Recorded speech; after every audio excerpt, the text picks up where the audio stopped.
Hey there folks, I'm Mark from Spectrum Pulse, and today we have from Slowdive, Everything is Alive. So at this point, Slowdive have nothing left to prove. Their early run has cemented classics, the 2017 self-titled comeback was well received, even if I didn't love it as much as I wanted to. Although getting more into shoegaze and ambient music since my review has led me to find more to like in both Souvlaki and Pygmalion, and I'll admit, more curiosity than even I expected for this new album, reportedly drawn from sessions that leaned more on minimalist techno that eventually got fleshed out over the years. So I really wanted to sit with this, give it a proper chance to click, and you know, it's an odd one. A project that does feel thematically consistent in its longing and newfound darker reflections on relationships and a lot of old memories that seem to be constantly slipping away, but also more sonically fragmented than ever, dabbling deeper into the spare electronics of Pygmalion, but also dipping more towards regimented krautrock and even throwback synth pop on a cut like Kisses that actually wound up working shockingly well for me. It leads to an album that is probably Slowdive's most uneven to date, and while the gentle, pulsating echoes lead to some really potent moments and good songs, like the gorgeous, glassy echoes of Prayer Remembered, or the arpeggiated melody of Chained to a Cloud, or the heavier smolder that came on Shanty in the Slab, there's also a couple misfire moments where the groove feels a little more slapdash. Now, some of this is a continuing issue that I have with the mixing, where Neil Halstead remains the solitary producer, but he also pulled in Sean Everett for remixing and engineering duties, and especially the blockier, oddly clipped drum mixes on Andalucia Plays and Skin in the Game. They've got a messiness that doesn't really feel conducive to the larger sound. Moreover,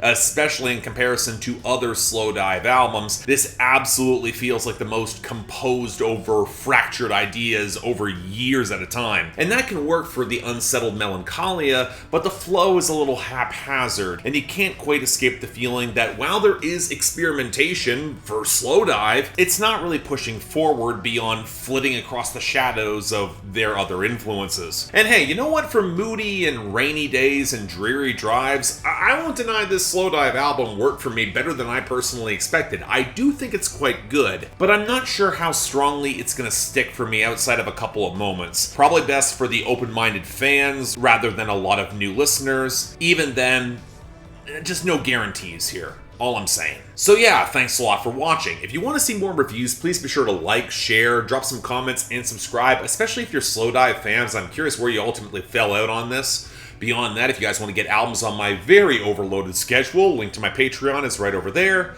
And as always, I'm Mark, you're watching Spectrum Pulse. I'll see you next time.